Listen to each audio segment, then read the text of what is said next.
மண்பாண்டம் மனிதகுலம் அந்த காலத்துலேருந்தே இவ்வளோ லட்சக்கணக்கான வருஷம் கூட சொல்லலாம். நம்மக்கிட்ட ஹிஸ்ட்ரி கிடையாது. ஹிஸ்ட்ரி நீங்கள் போய் பார்க்கவும் முடியாது. இயற்கை உங்களை பார்க்கவும் விடாது. பாதரசத்தையே ரசாயனமாக எடுத்துன்னு மருத்துவத்துறையில் மருந்து செய்யறதுக்கு பயன்படுத்தினது தமிழ் பாரம்பரியம். அவங்களுக்கு மெட்டலர்ஜி, அதாவது அந்த உலோகங்களில் எல்லாமே தெரியும் அவங்களுக்கு. இருந்தாலும் சமையலுக்கு மண்பாண்டங்களை தான் பயன்படுத்தியிருக்காங்க. ஏன் அப்படின்னு கேட்டிங்கன்னா, மண்ணினால் செஞ்சு சுட்ட அந்த சட்டி, பானை உங்களுக்கு சமையலுக்கு பயன்படுத்தும் போது அது அடுப்பில் ஏற்றி நீங்கள் சமைக்கும் பொழுது அந்த உணவுக்குள் இருக்கக்கூடிய சத்தை ஏற்றுக்கொள்ளாது. அதாவது அசத்தை ஏற்றுக்கொள்ளும்.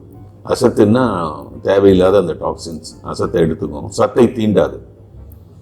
அப்போ உங்களுக்கு அந்த உணவு தூய்மையாயிடும். அதாவது உணவுப் பொருட்களில் உள்ள விஷத்தன்மையை நீக்கி உணவை உடலுக்கு உகந்ததாக மாற்றுவதே சமையல் கலை. அந்த சமையல் கலைக்கு பெரிய பங்கு வகிப்பது அந்த மண்பாண்டம் தான். அதனால் மண்பாண்டத்தில் தான் சமைப்பாங்க.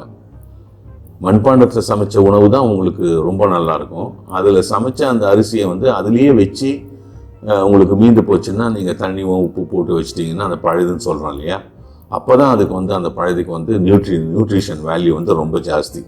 இதே நீங்கள் அலுமினியம், இண்டாலியம், சில்வர் இந்த மாதிரிலாம் உலோக சம்மந்தப்பட்ட பாத்திரங்களில் சமைச்ச அந்த அரிசி உணவு பழுது நீங்கள் போட்டு சாப்பிட்றது மெட்டல் கண்டாமினேஷன் ஜாஸ்தி இருக்கும்.